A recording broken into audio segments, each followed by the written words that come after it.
I bet you can actually afford a home in that area you love. Why?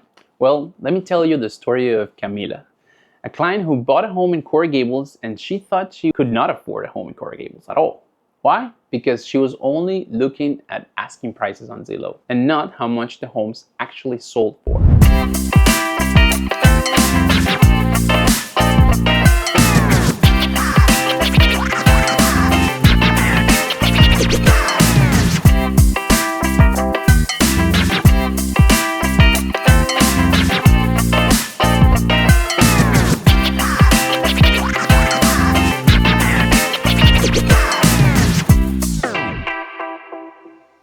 This is a very common thing to do. We all do it. See, most sellers set their price very high and then negotiate it down. And in slow markets, the price the homes sell for can be significantly lower than the asking price. And apps like Zillow, Trulia, Redfin, Homes.com, those apps, they show you these alerts, hey, new listing matching your criteria. Well, that new listing is likely overpriced precisely because it's new. So by only looking at asking prices, you may be thinking you cannot afford to buy in an area when you actually can. But what can you do about this?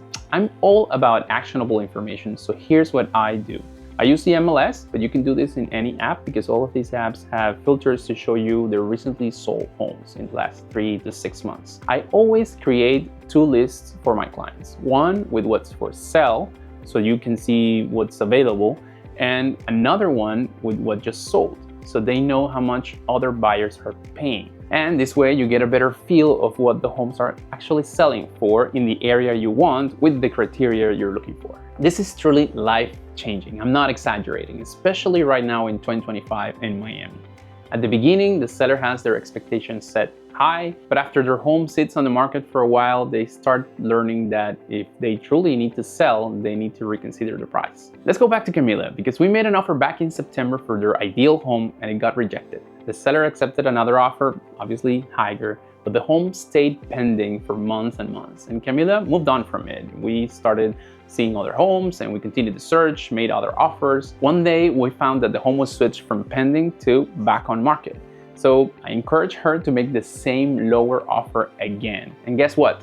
The seller accepted it, and it's Camila's dream home. I gotta tell you, sometimes sellers even reject good offers at the beginning when they're optimistic that they will get more for their home. And then months pass by and they regret not having accepted that offer. People change their minds, and this is a big transaction for the sellers too.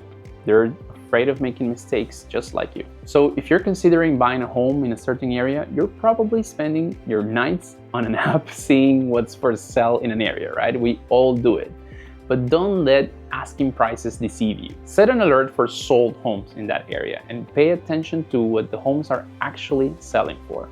You may be the first to notice when prices are trending down before anyone else. Asking price and selling price can tell you 2 different stories about a neighborhood, and you don't want to end up settling for a cheaper location, or even worse, overpaying for a home because you didn't know how much you could negotiate. If you want to buy a home in Miami, check out my 1% commission program, and remember that the value of a home is not based on asking price. It's based on how much its neighbors actually sell for. So you better pay attention to that.